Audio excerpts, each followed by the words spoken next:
Hello, everyone, and welcome to the webinar, Assisted Outpatient and Law Enforcement.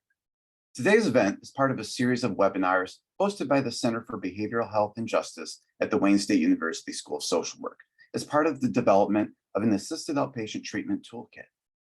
My name is Scott Smith, and I'm a technical consultant with the Center for Behavioral Health and Justice in the areas of law enforcement, crisis, and hospitals. It's an honor to be here today, especially because I've also had the distinct pleasure of serving in the role of an auxiliary police officer.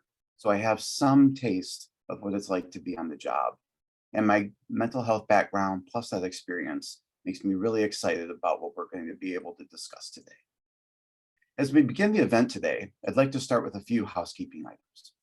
First, you may have noticed the audio and video capabilities have been turned off for the attendees.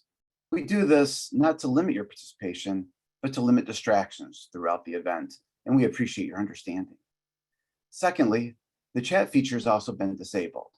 While we encourage you to ask all of the questions that come to mind during the event, we'd like you to direct them to one place to make sure that we don't miss anything important.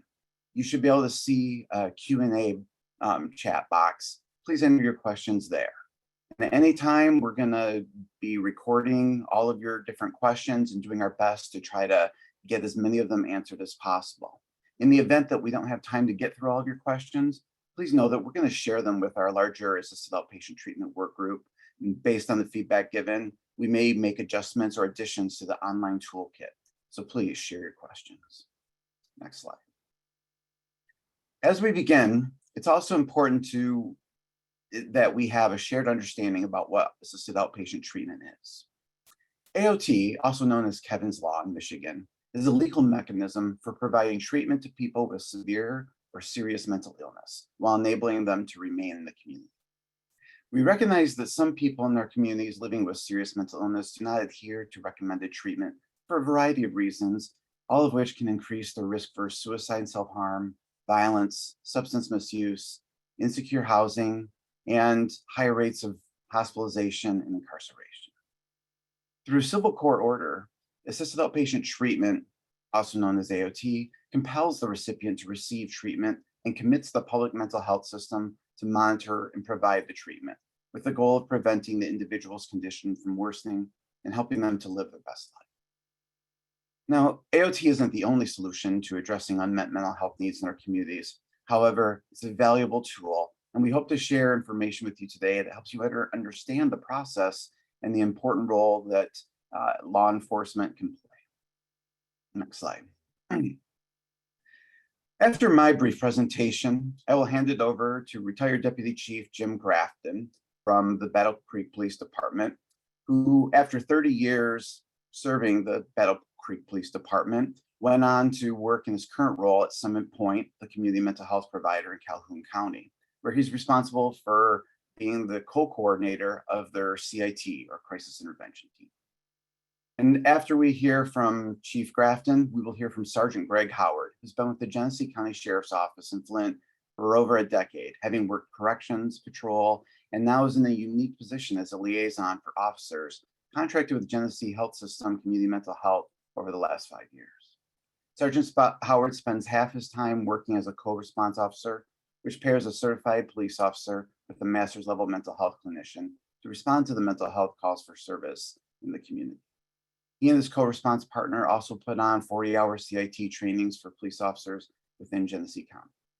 He's been involved in the AOT program that began in 2020 for Genesee County and conducts AOT violation pickup orders and transport orders for Genesee Health Systems.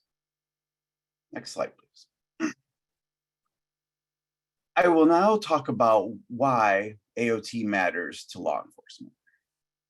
Next slide. We know that individuals who are living with a serious mental illness have increased rates of suicide and self-harming behaviors, homelessness and housing insecurity, high utilization of emergency rooms and inpatient psychiatric hospitalization, violent behaviors, and the big one, all of these lead to contact with law enforcement. And we know that for police officers, they're spending an enormous and growing amount of their time responding to calls for mental health service. Next slide. AOT is one intervention, and it has the goal of reducing the negative consequences associated with untreated serious mental illness, all of the things we just listed. And on top of that, it's also effective at trying to reduce co-occurring substance use disorders. And for 50% of the individuals living with a serious mental illness, they're also living with a substance use disorder. Suicidal behavior, high utilization of inpatient hospitalization, ERs, and general criminal behavior, including the lower level nuisance type calls of trespassing, vagrancy, that end up constituting both a lot of law enforcement time and unnecessary incarcerations. Next slide. Now, assisted outpatient treatment is available to any adult who's living with a serious mental illness, provided that they don't understand that they're ill and are in need of treatment, a condition known as anosognosia. For those adults with the SMI who are unlikely to voluntarily participate in or adhere to the treatment that's so necessary to keep them from harm or a deterioration of their condition, who have a mental illness, not exclusively or primarily a substance use disorder or a neurological condition such as dementia, including Alzheimer's. And again, for those individuals who, without this treatment, are likely to deteriorate, resulting in harm. AOT separates itself from other interventions in that we don't have to wait until somebody is at the brink, at the breaking point where they may actually imminently be dangerous to themselves or others. It gives us the ability to intervene before they get too far into that process. Next slide. Now, AOT is not new. It's been utilized for most of the 21st century, actually. And in the states where it's being effectively utilized, it has done some pretty amazing things. We see a decrease in arrests, over 83%. Violence decreases in the community by almost half, similarly with threatened violence and property destruction. Next slide. On top of that, for the individual, we know that it reduces many of the harmful behaviors that interrupt their ability to live their best life. Suicidal behaviors are reduced by over half, 55%. Homelessness, a 74% reduction. Inpatient psychiatric hospitalizations are reduced 77%. And 6 months into assisted outpatient treatment, about half are no longer using alcohol or other drugs. And when you think about the contributions that these types of behaviors make to the number of calls and types of calls that law enforcement is responsible for, well, the next piece of information shouldn't be too surprising. Next slide. Because of these reductions, assisted outpatient treatment can improve community safety. It reduces the property crime via decreased alcohol and drug use, housing instability, and generally impulsive behaviors. It increases the police presence in the community because they're not doing as many mental health callouts, especially the repeat callouts, those familiar faces we all know. It results in safer families because when individuals get treatment, they keep their support systems intact and they're less likely to engage in violent behavior. And all of this obviously translates into some very serious system savings, money that can now be spent enhancing the community. Next slide. And here's the big one for me, and the one area that I'm most passionate about. AOT also gets to improve officer safety. Because they're going on fewer mental health callouts, they're less likely to be in situations where frequently they're the victims of assaultive behavior. And this translates into a lower likelihood of having to use force themselves. More importantly, the callouts that they are going on for mental health are better matched to their training. That is, true crisis intervention calls, rather than the situational chronic type of calls that really require a skilled mental health professional. This combines to result in decreased officer injuries overall. We've seen this in many locations, especially Dade County, Florida, where the reduction in officer injuries was so substantial the premiums for the city's workers' compensation actually decreased. And finally, because of better crisis intervention, or better relationships with the community, and better public perception of law enforcement. Next slide. I'm now going to hand it over to Chief Grafton. I'd like to invite him now to share what's going on in Calhoun County.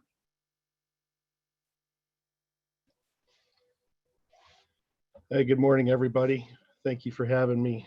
Scott, thank you for the introduction. Appreciate it.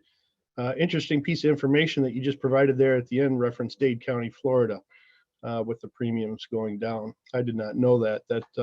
That's pretty neat to hear. Next slide.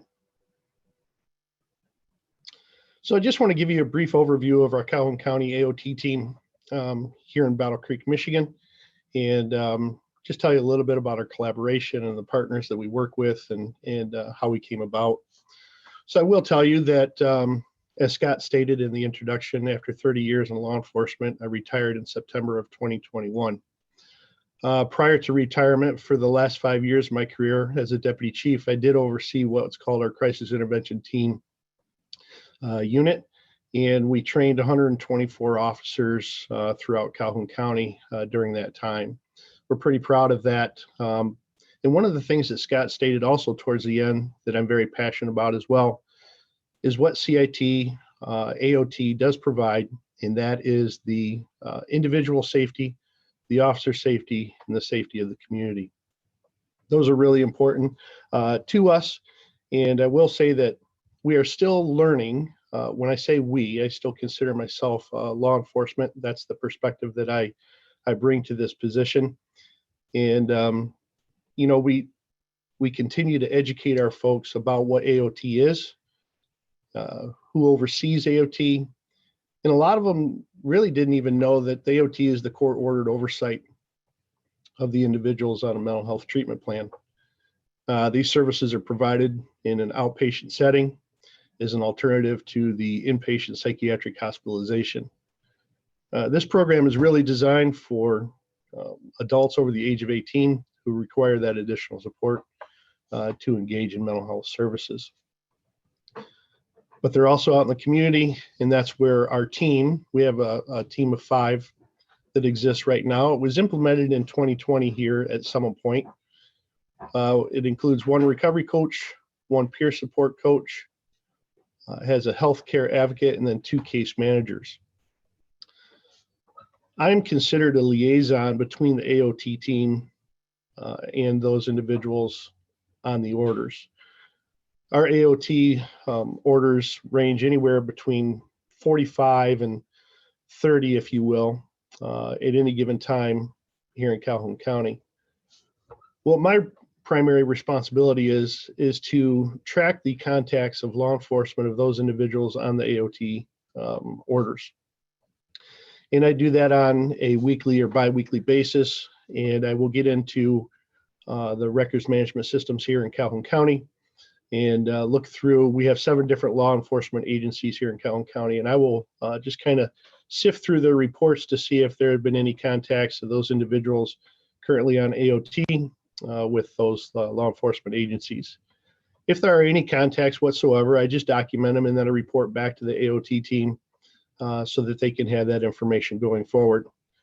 If there's a parallel, if you will, with law enforcement doing a warrant request to the prosecutor's office, seeking out charges, I will also conduct follow-up reviews in the RMS, talk with officers in person, and see if those charges have been authorized or denied, and then again follow up with the AOT team.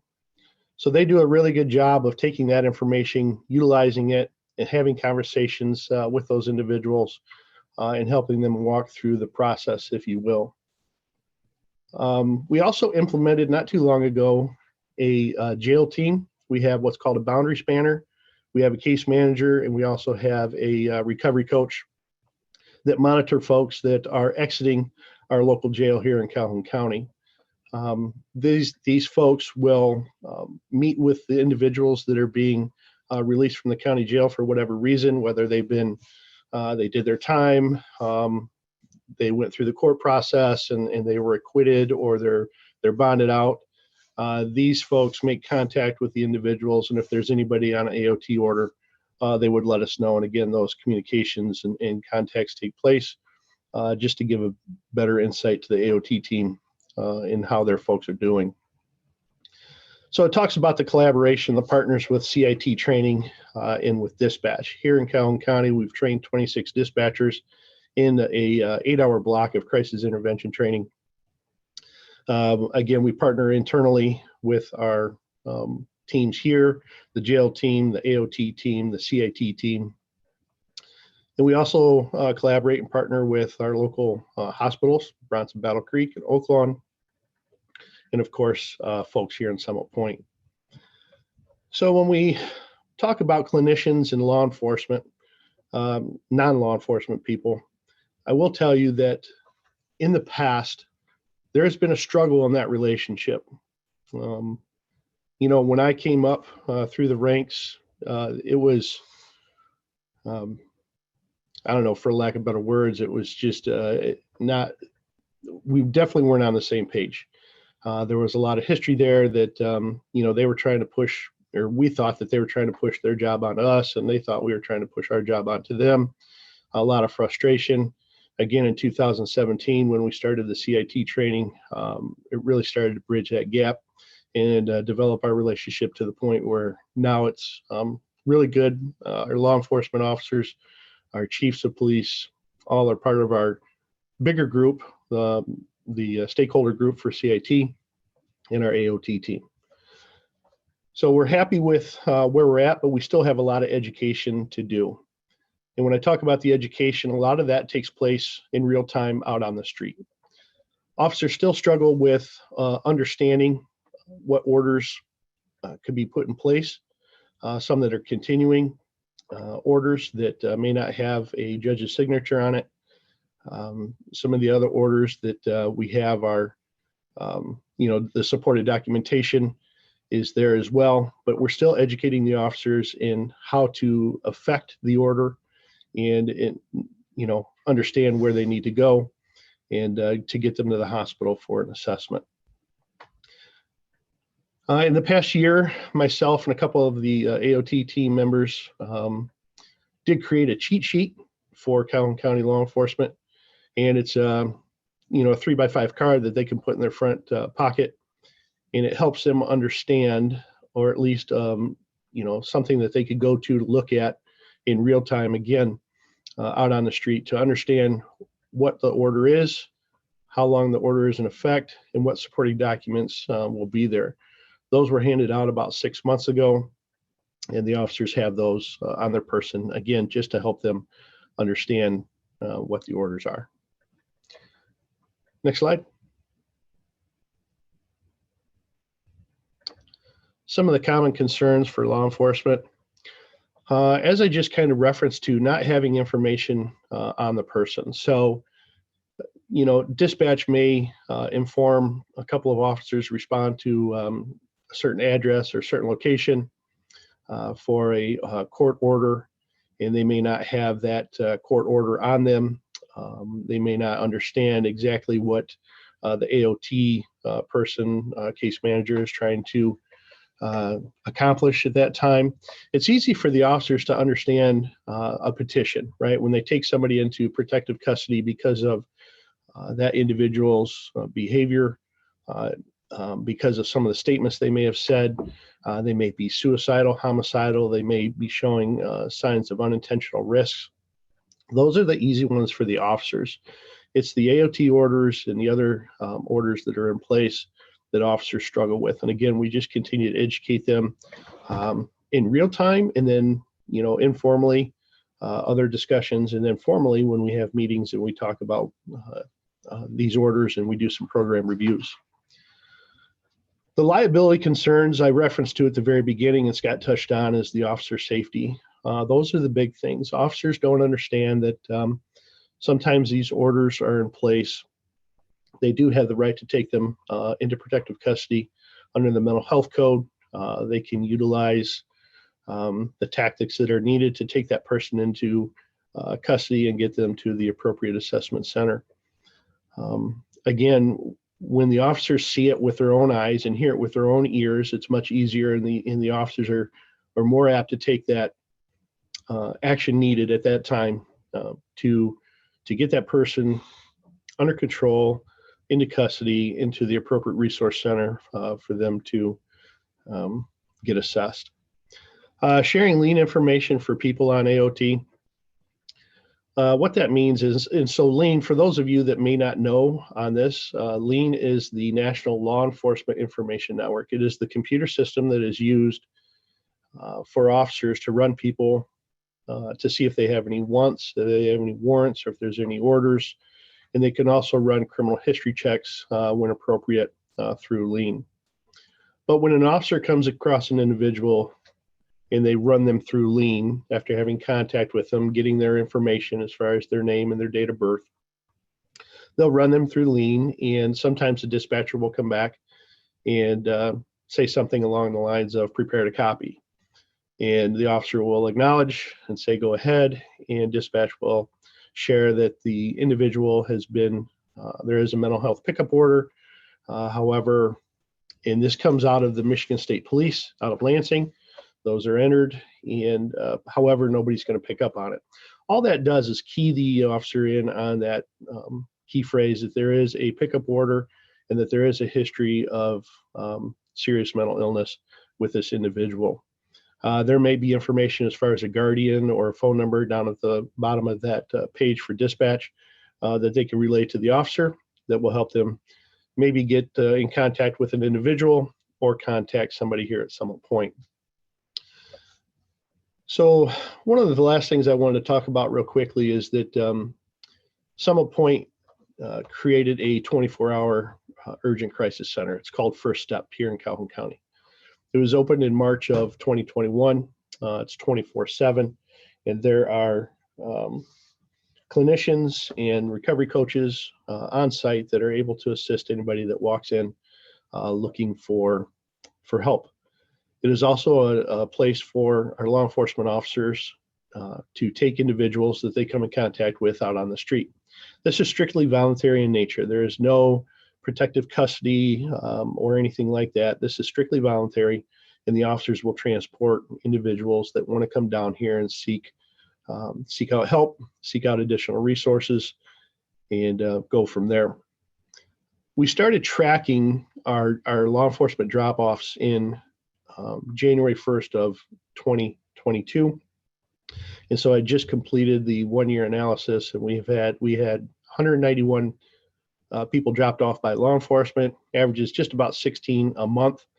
And so that's another really great resource that we have here at Summit Point in Calhoun County for the officers. Since the opening, I know that we've had over 4,000 people walk in on their own. I cannot tell you if those some of those are repeat or not. I don't believe they are, but again, it's just a great community resource for folks to come into, sit down, talk with, and then the case managers and the clinicians can put a game plan together to help those individuals with additional resources in the future. So a lot of good things happening here in Calhoun County. Very proud of the work that has been done. I am strictly just a liaison on a great AOT team that currently exists, along with that jail team. So I appreciate all of them, all of the work that they do. Again, I'm not clinical in nature. I come from a law enforcement perspective. Now that I've been working at Summit Point for 1.5 years, I understand a little bit better about the clinical side of things. And it's great to have these conversations now with officers and with chiefs of police and administrators throughout the county, and tell them that, you know what, we can't have that, that constant, battle, if we will. We're all out to do the same job, and we can help each other out, and we need to continue to partner and collaborate. So again, a lot of good things happening, but we still have a long way to go.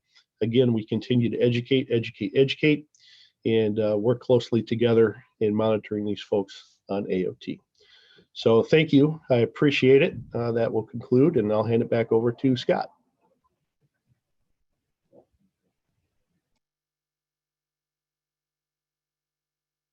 Thank you so much, Chief. Now we're going to get a chance to hear from Sergeant Howard, who's going to discuss the AOT program in Genesee County. Thank you so much, Sergeant Howard. Again, please enter any questions you may have for Sergeant Howard into the Q&A box. Good morning, and thank you for the introduction, Scott. So 4 years ago, I got into kind of a unique position here, working with Genesee Health System, which is the Community Mental Health Authority here in Genesee County. My main duty was to assist case managers in transporting consumers to the hospital who were in violation of their alternative treatment order, or ATO at the time, which was the type of court order that preceded the assisted outpatient treatment order here in Genesee County. And boy, at the time, I had no idea what I was getting myself into. In my brief time with you this morning, I want to share with you my role as a police officer and how it integrates with our county's AOT program, and share a little bit about the resources that we offer to better connect the community with law enforcement. It is fair to say that the typical police officer might encounter around 50% of their call volume that will have some form of mental illness component on a daily basis, whereas 99% of the contacts that I have made since 2017 were a mental health related call. All of the mental health and de-escalation training that we now provide here, officers here in Genesee County, was not available to me at the time. So I very quickly realized that things like de-escalation and learning how to talk to people who are going through a mental health crisis was something that I was going to have to quickly figure out if I was going to be successful partner with community mental health. As the treatment order transitioned from ATO to AOT for us, which my understanding, the difference between the two is ATO at the time required hospitalization, where assisted outpatient treatment does not require hospitalization. Genesee County really started to gain traction in 2019 when GHS hired a dedicated team to oversee those that are on assisted outpatient treatment court orders.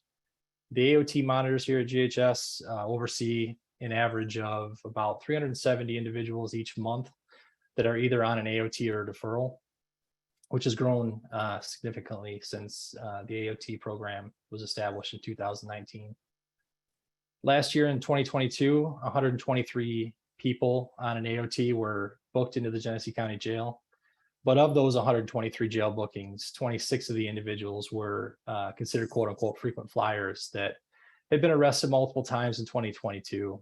And 16 of the 123 were initiated on an AOT while they were still in jail. So in other words, they got out an AOT once they were in jail, and prior to coming to jail, they were not on one. These stats are tracked by our GHS jail liaison coordinator, who monitors everyone that has a mental illness that ends up in our jail, and links them with the proper services while they are incarcerated in an effort to lessen the possibility that they might reoffend. Now, these numbers may seem kind of high. However, again, a small number of individuals make up the total number of those that were jailed that were on an AOT from last year. And through efforts within our jail system, those that might benefit from being on an AOT are referred to the AOT program while in jail, and often are transported to the hospital upon their release. Many of those that commit a crime due to their mental illness not only can be placed on an AOT while in jail, but also can be referred to our mental health court program, where if they successfully complete this program, they can have their charges lessened or even dropped altogether. Now, in terms of my role and how it has expanded, this is not only because of the way the AOT program in our county has evolved, but a major part has been because of the great opportunities we have had with the recent millage. In 2021, our county passed a mental health millage that has really done a great job of providing mental health services to those that need to be connected, but also connecting the dots between law enforcement and community mental health, which goes right along with what Jim was talking about earlier. and as well as creating funding for our CIT program and creating the model of co-response that we go by here in Genesee County, both of which I'm very proud to be a part of. And like Jim talked about in Calhoun County, the need for the partnership here in Genesee County has long been overdue for law enforcement and community mental health to be on the same page. You know, the ultimate goal of both is to better serve this community. And in the end, we're both serving the same population. The millage has served as a bridge connecting the two to being on the same page. And one of those ways that we have been able to successfully connect the two, law enforcement and community mental health, is through our crisis intervention team, like Jim talked about. So we also put on a 40-hour CIT training program quarterly that is available to all Genesee County certified police officers free of charge through the millage. And we currently have 79 police officers within the county that are CIT trained. Officers are trained on everything mental health, with a major focus on recognizing someone going through a mental health crisis and ways to de-escalate someone in a crisis, and providing the proper resources to those that we serve on a daily basis. CIT officers also learn about the AOT program and how it can be useful to them and families in their communities that they serve. They themselves have the ability to refer someone that might be a good fit for the AOT program here. And so far in the 2 years of CIT training, it has been a positive in linking many individuals into the AOT program through CIT officer referrals. Another benefit of the millage has been the creation of our co-response team that pairs a CIT trained police officer from the sheriff's office like myself and a master's level clinician in a fully marked patrol vehicle that's main focus is to respond to mental health calls throughout the county. And one of the benefits that our CIT trained officers have in dealing with the frequent flyers in their jurisdictions are that we've created a CIT referral form that they can not only refer those that they believe could benefit from being on an AOT, but can also refer other individuals to us that we as a co-response team will follow up with usually within a day or two. And these referrals can be anything mental health related, not just for AOT or severe mental illness. It can be anything from substance abuse to homelessness, or just getting them connected into mental health services. Piloting the co-response team program along with my partner, Kaylee Baker, who is the CIT coordinator here in Genesee County, is something that I'm very proud of.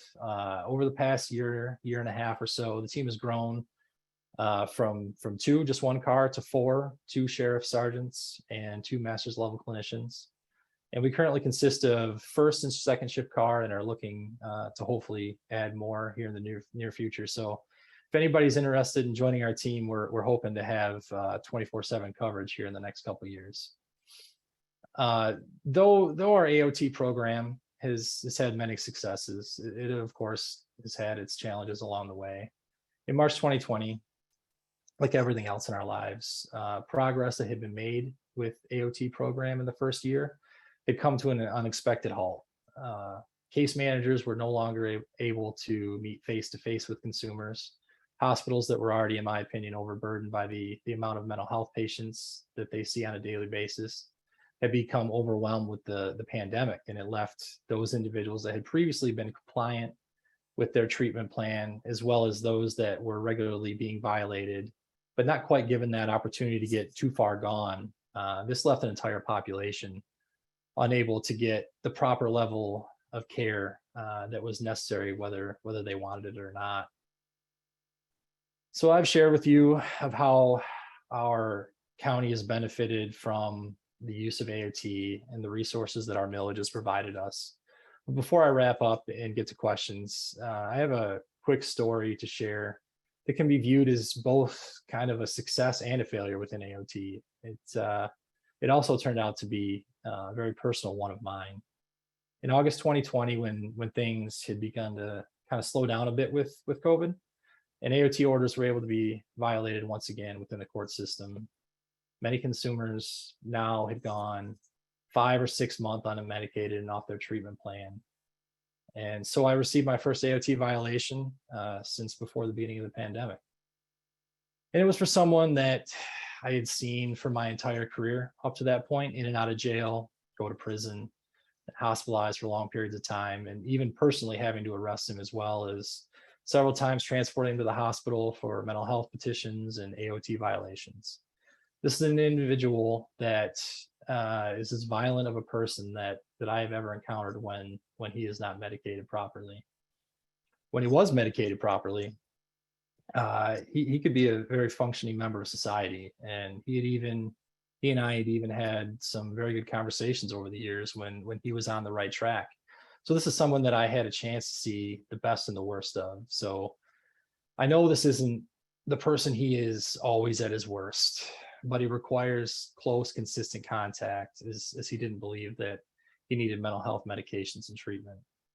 This individual now at this point has decompensated to the worst he probably had ever been, and had probably gone the longest he has in his adult life without mental health medications and treatment.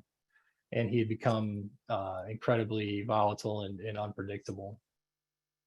So on the day that we went to see him, my partner and I arrive at his apartment, and after several minutes of trying to make contact, he eventually comes to the door. We identify him, and after an immediate brief struggle, we attempt to physically remove him from the apartment. He manages to put himself on the opposite side of the door as us, and which we later realized that he had the door barricaded, so it could only open about a foot or so, and this allowed him to slip behind it. And in an instant, he reemerges around the doorway, now with a knife in his hand. He reaches out and slashes me across my wrist, all the way to the bone. And this all happened within a few seconds. And the result of the assault required me to have 18 stitches and several months of recovery. So based off this individual's knowledge of how the system worked, as he had been a part of it for probably at this point 15 or more years, we believe he knew that we would come someday to take him back to the hospital, as we had done so many times in the past. And he seemed to have prepared himself for that moment.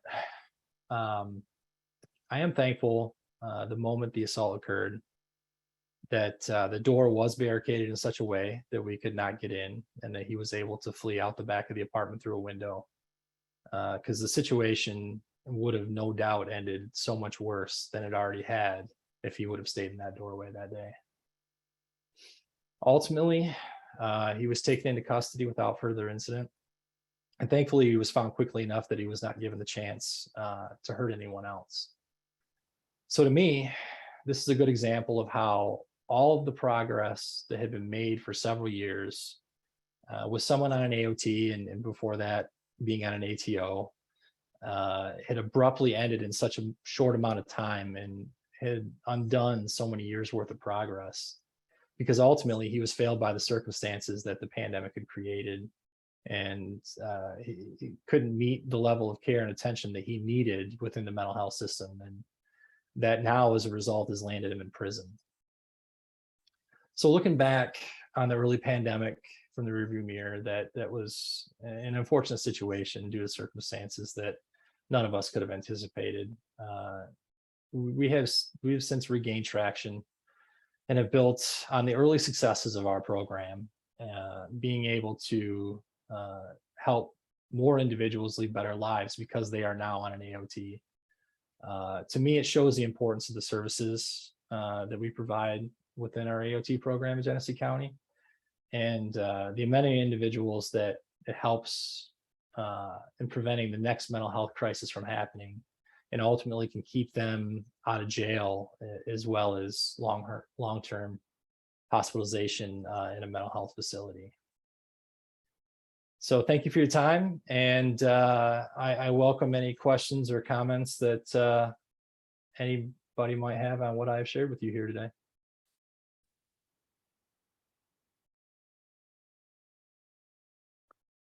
Thank you so much, Sergeant Howard. Next slide, please. We're going to now go ahead and enter our question and answer time. So I'd like to invite both Chief and Sarge to go ahead and turn your cameras and Microphones back on. And I'm going to go ahead and start facilitating the questions that have been asked so far, but please continue to add questions to the Q&A box, and we'll try our best to get through all the questions that you've answered. So one question that's come up in a few different forms basically is, how do you handle situations where the mental health provider you're supposed to be working with is either inconsistent or changes all the time because of regular turnover, poor retention because of job circumstances among mental health providers? We know this is a nationwide problem. And Chief, I'll start with you. Yeah, it's going to be one conversation, one interaction at a time. As we know, attrition happens in all of our professions, and it certainly is true here in Calhoun County. As I speak, the Battle Creek Police Department just brought on 17 new officers. It's unheard of to put 17 through a training program at any one time, but that's currently what is happening right now.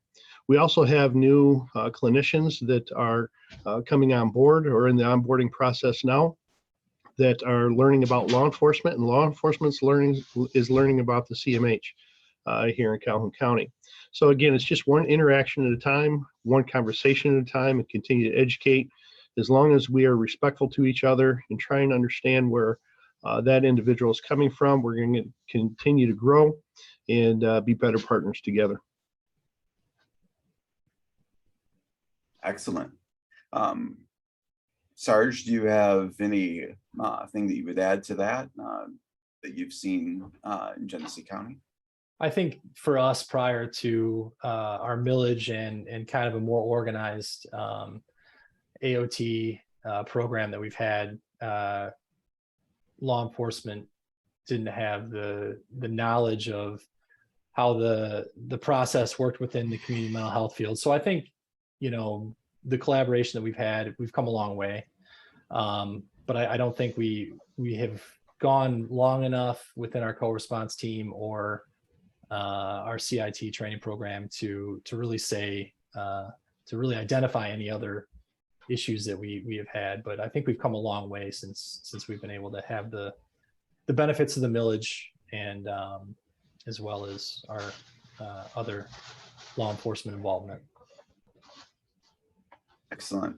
And I'd also like to add that as a social work educator, one of the things that I routinely hear from my former students who keep in touch is that the turnover they see tends to occur more in situations where they don't feel like they're really part of a team and making a difference.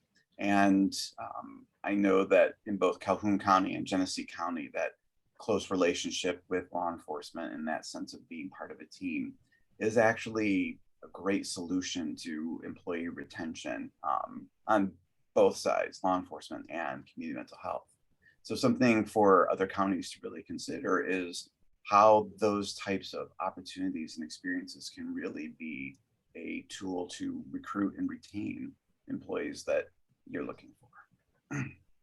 We've also had a number of questions about LEAN, that is the Law Enforcement Information Network, the computer system that police use. It's available to them in their patrol cars. And the first question related to whether or not the probate court is going to put a notice or provide any information within LEAN to alert law enforcement that there's an AOT order for an individual. So I will hand that over to Sergeant Howard first. Yeah, so this is something that comes up a lot in that I get questions from officers. You know, due to the 10-day window for AOT orders to expire, I've only ever seen one entered into LEAN that's an active order, and usually by the time it gets put in, the 10 days are up. So like Jim had mentioned, it's more of kind of an awareness type of thing to let the individual, the law enforcement know that somebody might have a serious mental illness. but it's kind of hard to have the active mental order in lien due to the time sensitive nature of the 10-day window. Okay. And out of curiosity, Chief, do you have any other insights about lien, especially maybe considering over the course of your career how you've seen, lien information change and kind of what's behind that? Is there anything that can maybe be done to get Michigan State Police more involved in providing some of this critical information to officers? You know what, Scott? I don't think so. And here's the reason why. So the process, as stated, is exactly what you mentioned. So our probate court will submit these orders to Lansing, Michigan State Police, for submission into the Law Enforcement Information Network. Now imagine the entire state of Michigan, from Marquette down to Detroit, and everybody in between, right, having contacts with people with serious mental illness. Orders are created and whatnot. That's all going to lien. And I don't know how big their department is. I can't imagine it's really big, but all of that information is getting submitted. So there's a little time delay. And by the time, like Greg stated, by the time that 10 days is up, it's not entered. And he said he's seen one. I have not seen a single one. Now, I've been off the road for many, many, many years. And so I haven't been running folks through lien like I have been, or like I did as a road patrol officer, but I just don't think that that's going to improve. I think Michigan State Police, their heart is in the right place. They want to assist, and they do, but it could be just a matter of how much information they are actually receiving and having the time to input. Now, when I referred to earlier individuals having contact with dispatch and dispatch advising them that there is a mental health pickup order, one of the questions that I answered on the Q&A was, how come officers can't just read it on their computer system? Well, they can. When the officers are in the car, they can run an individual through lien through what's called the computer-aided dispatch center. And they will have all the information that dispatch would have in front of them. However, a lot of the time the officers are out on a call for service and they're on their portable radios and they run an individual through lien. And then it's just a verbal notification between that officer and dispatch. So that's when dispatch would notify them of the court order or the existing pickup order. And again, that just kind of sets off, a flag in the officer's mind that this individual has had some sort of diagnosis with serious mental illness in the past. So hopefully that helps. And I just don't see it really changing anytime soon.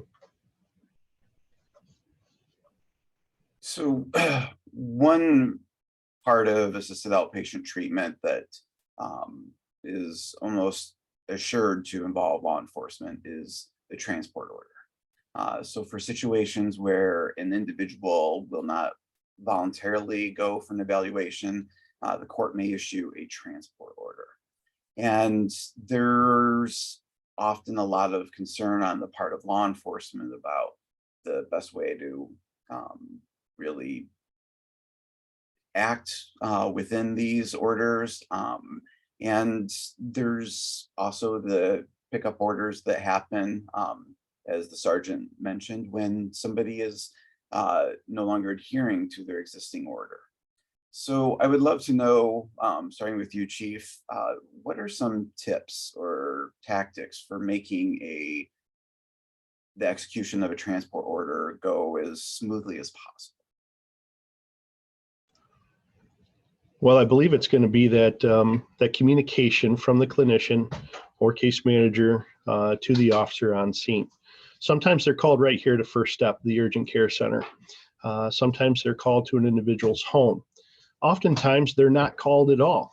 Our whole goal is to not have law enforcement involved in any of these transports.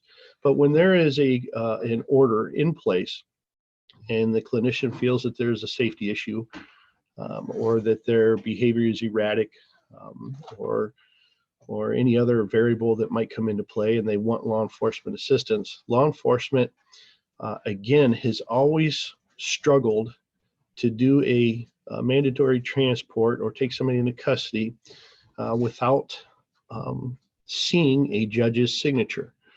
On an initial, those are the easy ones. They see the judge's signature, they will take action, place them into protective custody, and get them to the nearest assessment center. It's those continuing orders that come into play where the initial was signed by the judge, but now that is no longer with these new orders or non-compliance, and so they struggle with that. But again, as I stated, it's that interaction, it's that conversation, and oftentimes those are resolved on scene, and the officers will either call myself or our other CIT co-coordinator, or maybe they call their sergeant, and they will get clarification and know that it's okay for them to go ahead and transport. So again, it's just one interaction at a time, and those are resolved on scene most of the time, and then the execution of the order takes place. Excellent. Sergeant Howard, what would you add? Yeah, I think a lot of that comes down to education for us. Prior to the pandemic, there was a lot of miscommunication on court orders about judges' signatures and if they needed that seal from probate court. And since then, at least in our county, they haven't required that. So there was a lot of miscommunication coming out of the pandemic on what is a valid order and what does it look like. But in terms of actually picking up somebody, just being able to utilize the CIT skills and de-escalation, and knowing that the person that you're going out to doesn't, even though they're unmedicated and off their treatment plan, doesn't mean that they're currently in a crisis. And so often you get out there and they're not the person that you're expecting to see. So I recently had a story where due to somebody's past violent history, when I asked for another officer to go with me, I ended up with 8, and we show up and that's not the person that we saw. It was way too much. So there has to be a fine line of what's the right amount of police response, because you have to be safe as an officer, and also going overboard to where you're going to make a situation much worse because you've overwhelmed the person. Great, it's very helpful. Thank you so much. One participant is asking about reasons why law enforcement would need to get involved, specifically in situations where an individual is compliant, or in situations where they have a guardian or in an AFC home. Some communities have, again, for many years, relied on law enforcement almost exclusively to address mental health challenges in the community. Does it need to be that way? Does that always have to be the case? Essentially is the question that was asked by a participant. And we'll start with you, Sergeant Howard. Yeah, I don't think that it always should be a police officer, but that's one thing that within our co-response team, there's a lot of different models out there for co-response, but the way it works with us is one officer, one clinician.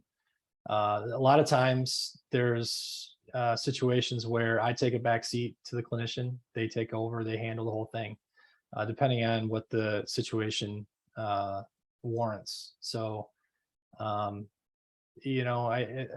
think a lot of times law enforcement doesn't need to be the driving force in it, but the way we've approached it now with co-response and trying to expand our program, that's kind of what we've done to help out with that.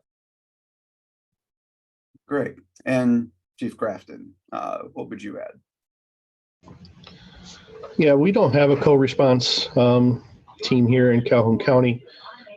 Like I stated earlier, we have 124 throughout the county that have been trained. Now, some have retired or gone into special assignment, promoted, and not all 124 on the road answering these calls for service. But the ultimate goal is for law enforcement to not be involved.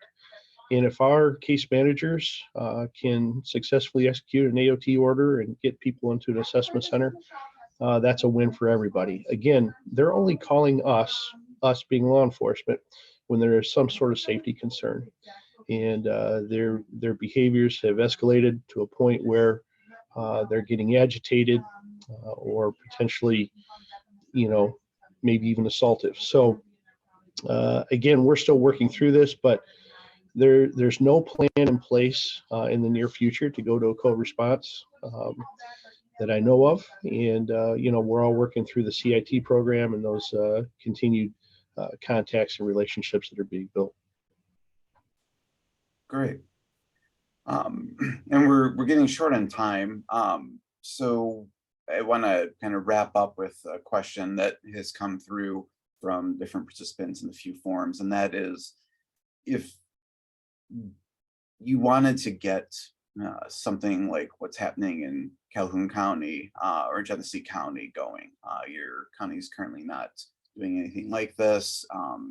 AOTs are not something you're seeing as a officer.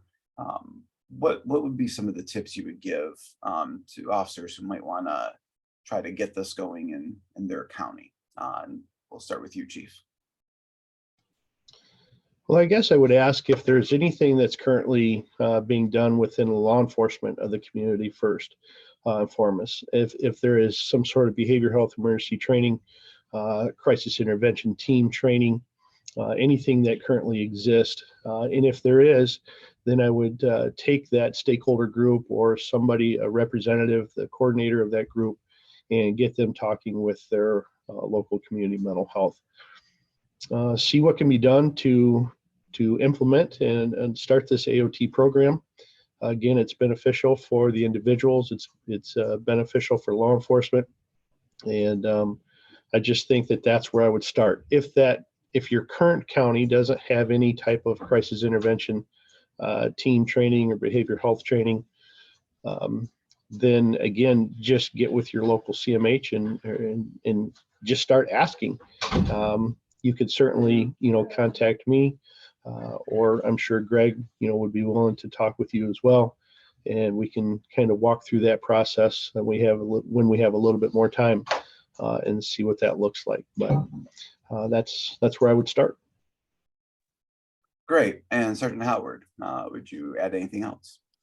I don't really have much else to add to that, but I absolutely am open to anybody reaching out to me on any questions, on anything that I can help out with. And if I personally can't, I have the right people that I can pass it along to. So that's it. Excellent. Well, sadly, our time is now drawing to a close. So I just wanted to thank both of our panelists for your time and for your expertise. It's been amazingly helpful. This training is one of many that's presented as part of the Michigan Assisted Outpatient Treatment Toolkit. And there are a lot of answers to some of the questions we didn't get to available on our website at behavioralhealthjustice.wayne.edu/AOT. There are multiple webinars for all levels of individuals involved in this process, from families and advocates of those living with a mental illness to law enforcement, hospitals, treatment providers. And we encourage you to check that out and also submit feedback on the website for what we can be providing to help you even more. As a reminder, any of the questions we didn't get to today will be shared with our larger work group, and based on the feedback given, we will do our best to make adjustments to the online toolkit or the frequently asked questions page. And if you have any additional questions or feedback, would like to share your story, please submit these on the toolkit website as well. Thank you again for your time, and have a great rest of your day.